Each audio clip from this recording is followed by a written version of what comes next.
Ce conte est le fruit d'un travail commun avec les élèves d'une classe de CE1 de l'école du Nécotin à Orléans.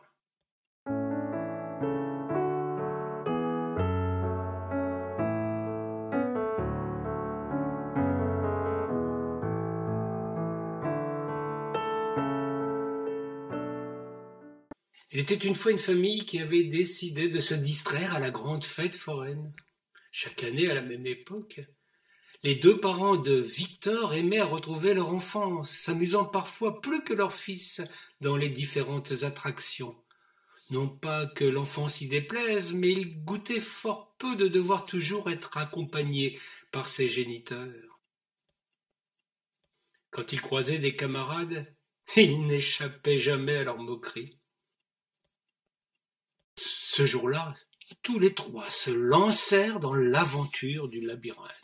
Avant que de s'y perdre, comme tout à chacun, les parents avaient donné un lieu de rendez-vous qui avait totalement échappé à leur enfant. Qu'importe, pour l'heure le plus urgent était de sortir de ce maudit piège de vitres.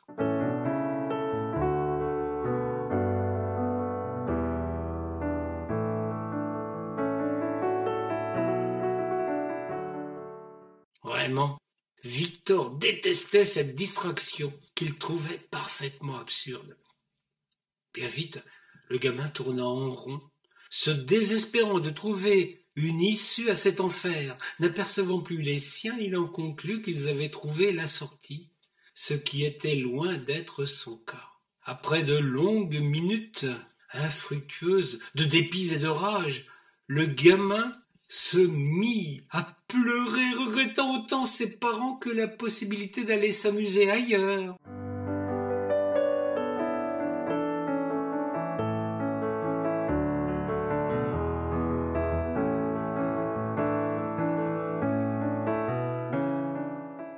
Quand il entendit une petite voix à ses pieds. Un renard en peluche, un de ces trophées qui se gagnent à la loterie ou bien à un tir à la carabine, gisait là sur le sol. Victor se pencha pour le ramasser et aussitôt l'animal se mit à lui parler. « S'il te plaît, apprivoise-moi et dessine-moi un mouton, je te montrerai ton chemin. Je suis ta bonne étoile. » L'enfant souffla sur une glace. Sur la buée formée ainsi, il traça un mouton qui bien vite s'effaça. La peluche émue le remercia en lui offrant 6 tickets pour des attractions de son choix.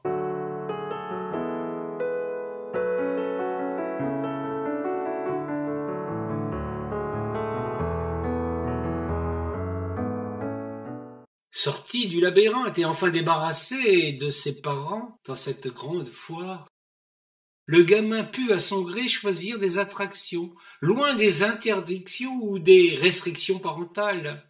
Ayant sans doute besoin d'un prétexte, il se dirigea vers la grande roue, histoire de profiter de la vue panoramique pour retrouver les siens.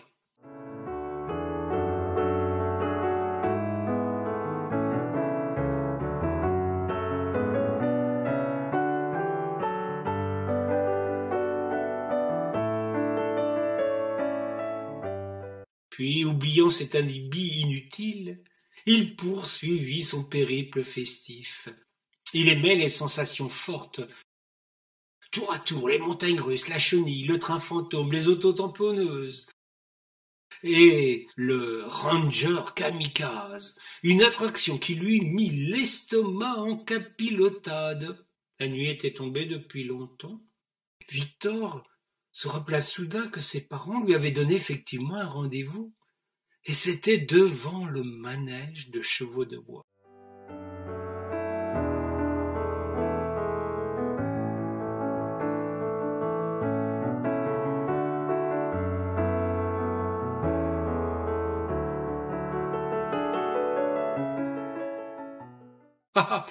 Une drôle d'idée qu'il n'avait pas retenue sur le coup. Il s'y rendit. Le manège, tout comme la foire, était désert. Pourtant il tournait encore. Son renard lui souffla à l'oreille. « Il convient parfois de garder son âme d'enfant monte sur le manège. Ce qu'il fit pour retrouver ce bonheur simple de tourner en rond tranquillement.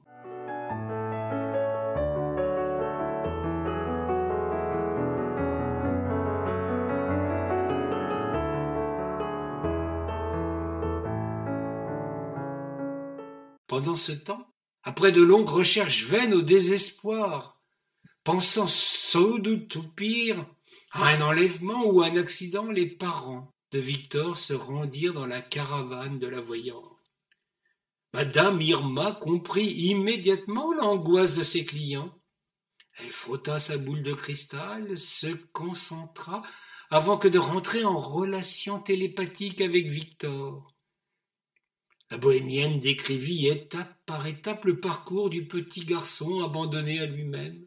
À chaque fois, les exclamations des parents précédaient toujours les questions sur son état après de telles émotions.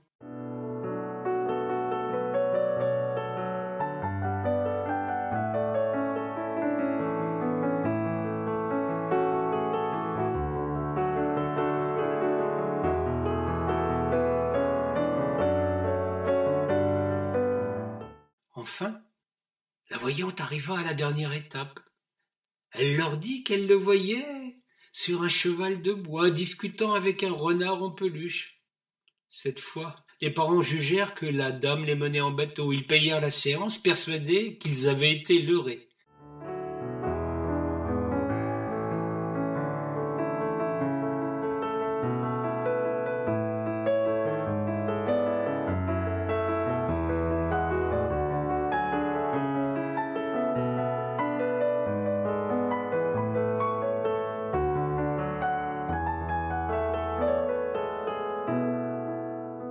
Malgré tout, ils se dirigèrent faute de mieux vers le dernier manège allumé, le carrousel. Irma avait bien vu, ce qui est la moindre des choses pour une voyante. Leur cher Victor était juché sur un cheval de bois qui montait et descendait tranquillement au son d'un orgue de barbarie.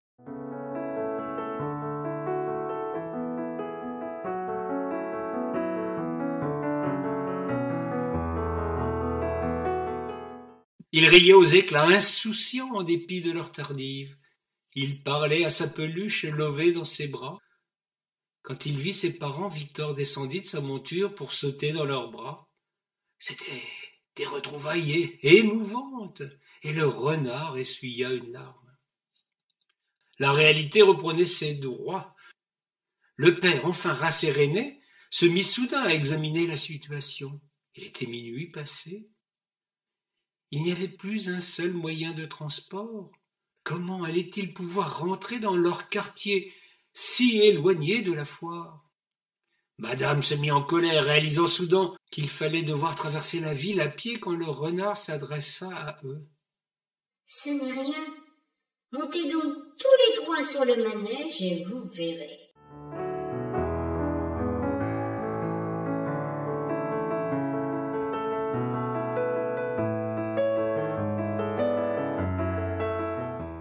En dépit de l'absurdité de la situation, les parents obtempérèrent sans hésitation.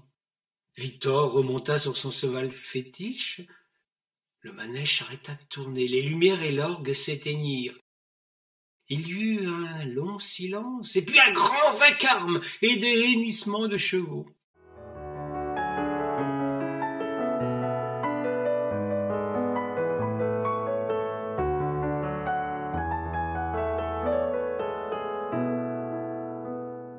Les chevaux de bois quittèrent le plateau du manège, se transformèrent en fiers coursiers qui, sans plus tarder, se mirent en chemin en un trot majestueux pour emmener leurs cavaliers jusqu'au pied de l'immeuble. Ce fut le plus beau des voyages, la plus extraordinaire des attractions.